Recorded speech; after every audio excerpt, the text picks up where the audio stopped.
திருமுகத்திலிருந்து வாசகம். அதிகாரம் 6, இறைமுத்துக்கள் 1 முதல் 4 முடிய. பிள்ளைகளே, உங்கள் பெற்றோருக்கு கீழ்ப்படியுங்கள். ஆண்டவரின் அடியாருக்கு இதுவே ஏற்புடையது. உன் தந்தையும் தாயையும் மதித்து நட என்பதே வாக்குறுதியை உள்ளடக்கிய முதலாவது கட்டளை. இதனால் நீ நலம் பெறுவாய், மண்ணுலகில் நீடூழி வாழ்வாய் என்பதே அவ்வாக்குறுதி. தந்தையரே, உங்கள் பிள்ளைகளுக்கு எரிச்சல் ஊட்டாதீர்கள். மாறாக அவர்களை ஆண்டவருக்கேற்ற முறையில் கண்டித்து திருத்தி அறிவிப்பு கட்டி வளர்த்து வாருங்கள். ஆண்டவர் வழங்கும் அருள்வாக்கு. ஜெபம். எல்லா நன்மைகளுக்கும் முத்தான என் இறைவா, இன்றைய நாளை நாங்கள் முதிர்ந்த பெற்றோர் தினமாக கொண்டாட நீ தந்த வாய்ப்பிற்காக நன்றி செலுத்துகின்றோம். மூத்தோர் ஒரு சமூகத்தின் முதற்கணிகள் என்பதை நாங்கள் உணர்ந்து செயல்படவும் தூய ஆவியின் துணையோடு மூத்தோர் நலப்பேணும் பணிகளை தொடர்ந்து ஆற்றிட வரந்தாரும். மூத்தோர்கள் தங்கள் பருவ மாற்றத்தை ஏற்றுக்கொண்டு தமக்கு பிடித்த செயல்களை செய்து உடலையும் உள்ளத்தையும் புத்துணர்ச்சியுடன் வைத்திருக்கவும், ஒவ்வொரு நாளையும் புதிதாக பார்க்கவும், புது பார்வையோடு பயணிக்கவும், அன்றாட கடமைகளை மகிழ்வுடன் செய்யவும் வரந்தாரும். அன்பு தந்தையே, நீர் எங்களுக்கு தந்த தாளாத தந்தை அவர்களையும் தலைமை ஆசிரியர், ஆசிரியர்கள், அலுவலக பணியாளர்கள், மாணவர்கள் அனைவரையும் ஆசீர்வதியும். இன்றைய நாளில் நடைபெறுகின்ற ஒவ்வொரு நிகழ்வுகளையும் ஆசீர்வதியும். இன்று இந்த நிகழ்ச்சியில் கலந்து சிறப்பிக்க வந்திருக்கும் அனைத்து முதிர்ந்த பெற்றோர்களையும் ஆசீர்வதியும். ஆமென். பண்டிகைகள் பல இருந்தாலும் இம்முதியோர் தின விழாவிலே இரவு வானை அழகு செய்யும் மீன்களைப் போல் அழகுபடுத்திக் கொண்டிருக்கும் உங்கள் அனைவரையும் வரவேற்பதற்காக டாபின் அவர்களை அன்பாய் அழைக்கிறோம். அகத்தியன் தொட்டிலிருந்து தொல்காப்பியன் தாளாட்டி, கம்பன் சீராட்டி, மூவேந்தர் பாராட்டி, வருடங்கள் 2000 கடந்தாலும் இன்றும் கன்னி தமிழாய் செந்தமிழாய் வாழ்ந்து வரும் எம் தாய்மொழியாம் அன்னை தமிழாய் உங்கள் அனைவரையும் வணங்குகின்றேன்.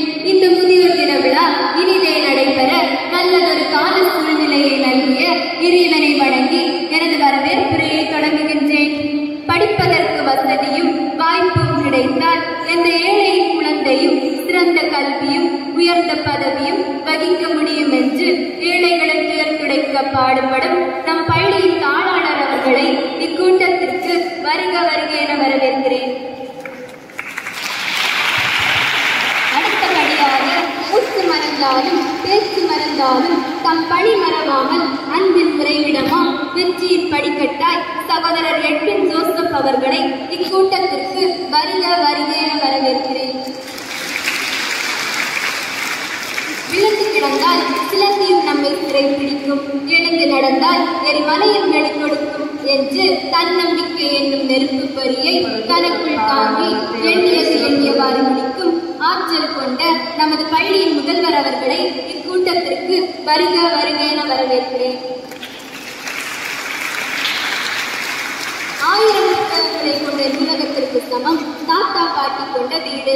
ஒவ்வொரு பேரன் பேத்திக்கும் கடவுள் போல் வாழ்ந்து கொண்டிருப்பவர்களை தாத்தா பாட்டிகள். பாட்டிகளை விட சிறந்த மருத்துவர்களும் இல்லை, தாத்தாக்களை விட சிறந்த ஆசிரியர்களும் இல்லை என்ற சொல்லிக்கேற்ப இங்கு சிறப்பு விருந்தினர்களாய் வருகை புரிந்திருக்கும் அனைத்து முதியவர்களையும் எம் பள்ளியின் சார்பாக வருக வருக என வரவேற்கிறேன். அறிவின் துணிகளை அழிவந்து வகுப்பறை என்றும் புதுமை செய்கிற அற்புத புத்தகர்கள், அறியாமையில் அகற்றும் அறிவு சூரியன்களான ஆசிரிய பெருமக்களையும் மேலும் பள்ளியில் பணிபுரியும் ஆசிரியர் அல்லாத பணியாளர்களையும் இக்கூட்டத்திற்கு வருக வருக என வரவேற்கிறேன்.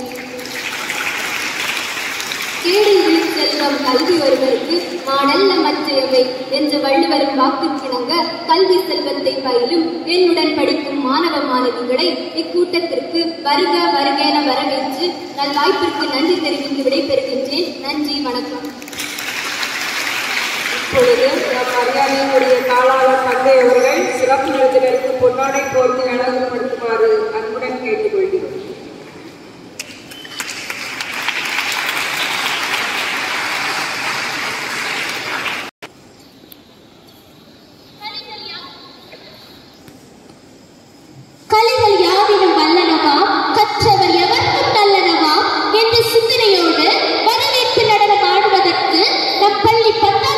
மாணவிகளை அன்புடன் அழைக்கிறோம்.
அனைவருக்கும் எனது காலை வணக்கங்கள். அனுபவத்தின் அமுத சுரபி முதியோர்கள், விழுதுகள் தேடும் விருட்சங்கள் முதியோர்கள், வாயால் வார்த்தைகளை கூறாமல் வாழ்த்து காட்டி சிறப்பிப்பவர்கள் நம் முதியோர்கள். இந்த உலகில் மருத்துவம், பொருளாதாரம், கல்வி என எத்துறைகளை எடுத்துக்கொண்டாலும் அத்துறைகளில் எல்லாம் கலங்கரை விளக்கமாக திகழ்பவர்கள் நம் முதியோர்கள். வீட்டில் ஒரு முதியவர் இறந்துவிட்டார் என்றால் ஒரு உலகமே எரிந்துவிட்டது என்று அர்த்தமாம். அறிவை தருவது ஆசான் என்றால் அறிவுரைகளை கூறி வளர்ப்பவர்கள் நம் இல்லங்களில் வாழும் நம் முதியோர்கள். உயிரை தருவது அன்னை என்றால் உயிர் வாழ தேவையான உயிரிலும் மேலான ஒழுக்கத்தை கற்றுத் தருபவர்கள் நம் இல்லங்களில் நம்முடன் வாழும் நம் முதியோர்கள். உனது திறமையை யார் வேண்டுமானாலும் பாராட்டலாம், ஆனால் உன்னிடம் உள்ள குறைகளை சுட்டி காட்டுபவர்கள் நம் இல்லங்களில் வாழும் நம் பெரியோர்கள். உலகம் உனக்கு அத்தனை விதமான பெருமைகளையும் கொண்டு தரலாம், ஆனால் நீ எளிமையாக எவ்வாறு வாழ வேண்டும் என்பதை கற்றுத் தருபவர்கள் நம் இல்லங்களில் வாழும் நம் முதியோர்கள். நாம் அனைவரும் கடலில் கண்டதுண்டு என்று நாம் கூறுகின்றோம், ஆனால் நாம் கடலின் அலையையும் ஓசையையும் மட்டும்தான் கண்டதுண்டு. கடலின் அமைதியை யாருமே கண்டதில்லை. அன்பு மாணவர்களே, நம் வீடுகளில் வாழும்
இனிய காலம் பிறந்து துன்பம் நீக்க வருவாய் இறைவா, நலமே தருவாய் என நம் முதியோர் வாழ்த்தி பாட வருகிறார்கள் நம் பள்ளி பாடகர் குழுவினர்.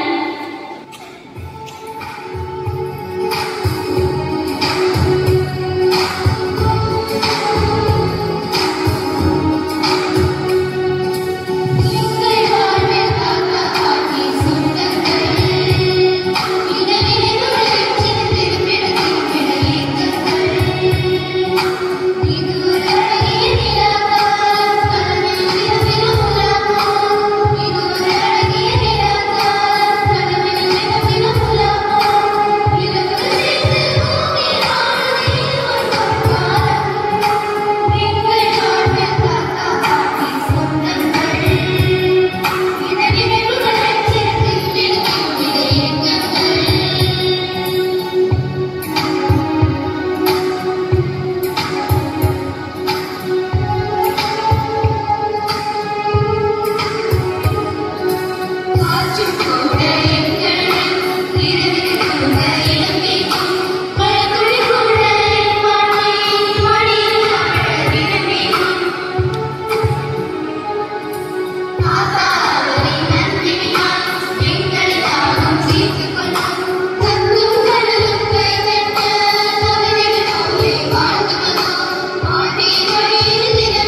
இன்னுமாக இந்த பள்ளியில் பணியாற்றுகின்ற ஆசிரியர் பெருமக்களையும் அலுவலக பணியாளர்களையும் இன்னும் யார் யார் இந்த பள்ளியில் பணியாற்றுகிறார்களோ அவர்களுக்கும் வாழ்த்துக்களையும் வணக்கங்களையும் கூறிக்கொள்கிறேன். பழைய காலத்துல தாத்தா பாட்டி கிளம்பி அப்படின்னு சொல்லுவாங்க. இன்னைக்கு என்ன பேர் தந்திருக்காங்க? சமூகத்தின் முதற் கனிகள். சமூகத்தின் முதற் கனிகள் யாரு யாரு? மூத்தோர். மூத்தோர் சொல்லும் போது உங்களுக்கு யாரு? தாத்தா பாட்டி. நான் ஒரு சில கேள்விகள் கேட்கிறேன், அதுக்கு நீங்க பதில் சொல்லிட்டீங்கன்னா பரிசு செய்யணும். சரியா? எத்தனை பேர் நிறைய பிள்ளைகள் இருக்கிறீங்க, ஆனா உங்களுடைய தாத்தா பாட்டி எல்லாருமே வந்திருக்கிறாங்களா? யார் யார் தாத்தா பாட்டி எல்லாம் வந்திருக்காங்க? ஒரு கையுள்ள பார்ப்போம். இவ்வளவு மாணவர்கள் இருக்கிற போது கைகூப்பியவர்களின் எண்ணிக்கை மிக குறைவாக இருக்கிறது. ஆனா இப்படி ஒரு பாராட்டு விழாவும் மூத்த கனிகள் என்று சொல்லப்படுகிற என்பவர்கள் தாத்தா பாட்டிகளுக்கும் இப்படி ஒரு விழாவை கொண்டாடும் போது நாம் அனைவருமே நம்முடைய தாத்தா பாட்டிமார்களை வர வைத்து அவர்களை பெருமைப்படுத்துவது உங்களுக்கு என்னது நல்லது. சரி, யாரெல்லாம் தாத்தா பாட்டியோட படுத்து தலை கேட்டுக்கிட்டே தூங்குற பழக்கம் கைதுங்க. நிறைய குழந்தைகள் கைதுறாங்க. அப்படி தேடி குழந்தைகள் நிறைய பேர் கைதுறாங்க. அப்ப இந்த உங்களுக்கு ஒரு நல்ல ஒரு கைது கொடுங்க.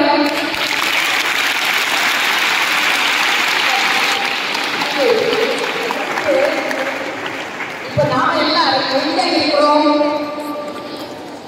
இருக்கிறோம்? பள்ளிக்கூடத்தில் இருக்கிறோம். அப்படியே ஒரு வயல்கரை, தென்னந்தோப்புகள் நிறைந்த ஒரு சோலை, குளமெல்லாம் நிறைந்த குளங்கள் எல்லாம் கொண்ட ஒரு இடத்துக்கு போறதான்னு கற்பனை பண்ணிவிடுங்க. சரியா? அது மேல நின்று பேசும்போது கொஞ்சம் கிளியர் இல்லாத நம்ம பேசுங்க. சரியா? அப்போ இப்ப நாம எங்க இருக்கிறோம்? குளத்தங்கரையில இருக்கிறோம். குளத்தங்கரையில தானே இருக்கிறோம். இமேஜின் பண்ணிடுங்க. அங்கு போனால் நமக்கு சுவாசிப்பதற்கு என்ன கிடைக்கும்? சுத்தமான இயற்கையான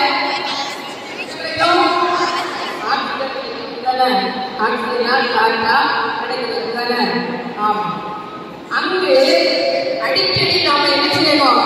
நாட்கள் எல்லாம் போய் பார்க்கணும். அப்போதான் நமக்கு இயற்கையான காற்றை நாம என்ன செய்யலாம்? கொஞ்சம் சுவாசிக்கலாம். அப்ப அந்த குளம் இருக்குன்னு சொன்னீங்க. அந்த குளத்துல என்னெல்லாம் உயிரினங்கள் எல்லாம் இருக்குன்னு சொல்லி பாருங்க. நினைச்சு பாருங்க. சொல்லுங்க. நீங்கள் ஆமை, தவளை,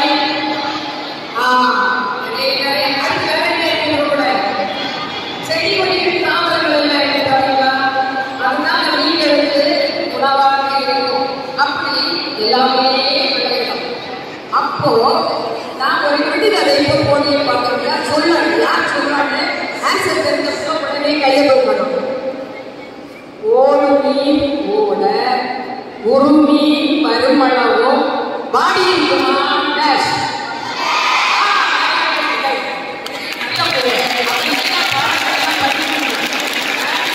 அப்போ இந்த குளத்துக்கு அழையாத விருந்தாளியாக ஒரு பொருட்டு அடிக்கடி வந்துட்டே இருக்கும். அது எதுக்கு தெரியுமா? மீன்களை குளங்கள் எல்லாம் அப்படி வாழ்ந்து நமக்கு ஒரு மீனை போட்டுக்கிட்டு அப்படியே ஓடிடும். அப்ப அந்த குளத்தோட மீன்களின் எண்ணிக்கை என்னாச்சு? குறைய தொடங்கியது. இதை பார்த்து ஒரு ஆமைக்கும் ஒரு தவளைக்கும் ரொம்ப வருத்தம் போச்சு. ஆமைக்கும் தவளைக்கும் ரொம்ப வருத்தம். அப்போ எப்படியாவது இந்த போக்கிட்ட ஒரு நாள் என்ன செய்யணும்? பேசி பார்க்கணும். அப்படி நம்ம வசிக்க வேண்டிய இந்த வாழ வேண்டிய இந்த இடத்துல நம்முடைய உடற்பரப்புகள் எல்லாரும் அழிந்து போகிறார்களே, இதற்கு ஒரு வழியை கண்டுபிடிக்கிறது. அப்போ ஒரு நாள் இந்த கொக்கு அந்த வந்து மொத்த காலம் நின்றது, தவம் பண்ணிச்சு. ஒரு மீன் உடட்டும், ஒரு மீன் வரணும். ஒரு மீன் என்னது, பெரிய மீன் வரும்போது அதை லவக்கத்தை பிடிச்சிடலாம் அப்படின்னு காத்திருந்த இந்த கொக்குத்த ஆமையும் தவளையும் போய் பேச்சுவார்த்தை நடத்தினேன். என்ன பேச்சுவார்த்தை? கொக்கண்ணே கொக்கண்ணே, ஏன் இந்த குளத்துல வந்து என் கூட உள்ளவங்களை எல்லாம் வேண்டாம்னா தயவு செய்து நீங்க ஸ்டாப் பண்ணிடுங்க அப்படின்னு இந்த யாரெல்லாம் பேசுறாங்க? ஆமையும் தவளையும் பேசினாங்க. இந்த கொக்கு உடன்பட்டதா? உடனே கொக்கு உடனே உடன்பட்டதா? இல்ல, கொக்கு உடனே உடன்படல. ஏன் தெரியுமா? அதுக்கு சாப்பாடு குளத்துலதான் இருக்கு. அப்ப எனக்கு சாப்பாட்டுக்கு என்ன செய்வீங்க? தருவீங்களா? பிரியாணியோ மட்டன் பிரியாணியோ?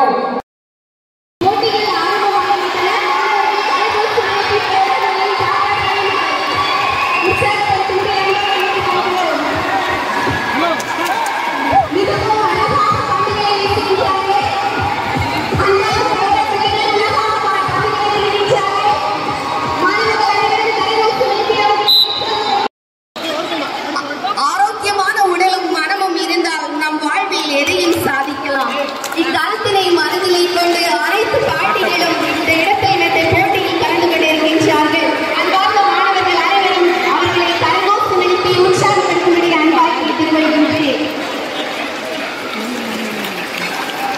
பாட்டியில் போது மிகவும் அழகாக தயார் செய்து கொண்டிருக்கின்றார்கள். உற்சாகமாக அவர்களை கரகோஷம் எழுப்பி உற்சாகப்படுத்துவோம். விளையாட்டு நம்முடைய ஆளுமை திறனை வளர்த்து உதவும். எனவே பிள்ளைகளுடைய ஆளுமை திறனை வளர்க்கும் விதமாக பாட்டிகளும் சேர்ந்த பிள்ளைகளை ஆயுதம் செய்து கொண்டிருக்கின்றார்கள். அவர்களை வாழ்த்துவோம், வரவேற்போம். அழகாக பண்ணுகின்றார்கள். அருமையான பிள்ளைகளை செலுத்துகின்றார்கள். அன்பாக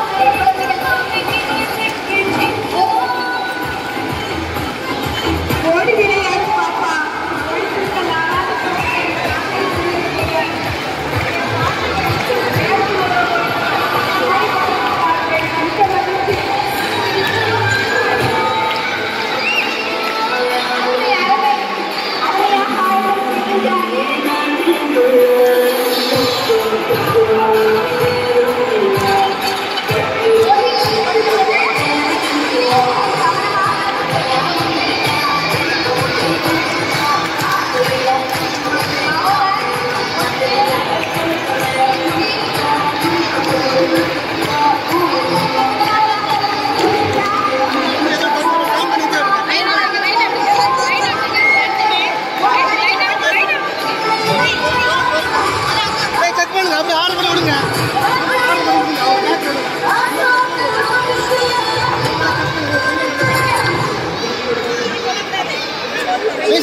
Don't touch this. Anyway, don't. You பாருங்க சாக்ஸ் எல்லாம் கிளியரா போட்டுங்க பாருங்க. மாமா மாமா பேக் வா. இது பாருங்க இது பேக் ஓபன்ல இருக்கு. ஹோல்ட். கை இல்ல. இது மைனஸ் சரியா? வெயிட் பண்ணுங்க வெயிட் பண்ணுங்க. தொடர் போட்டிகள் நிறைவேறுகின்றன.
முக்கியத்துவத்தை எடுத்து கூறுங்கள்.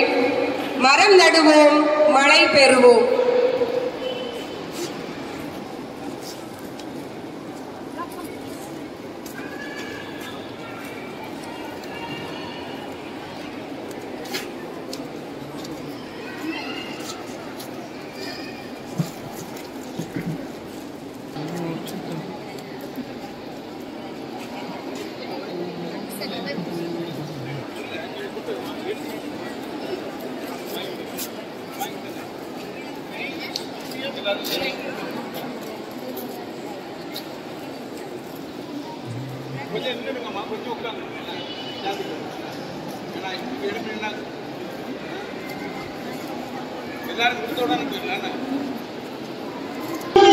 விழா இத்துடன் நிறைவு பெறுகிறது.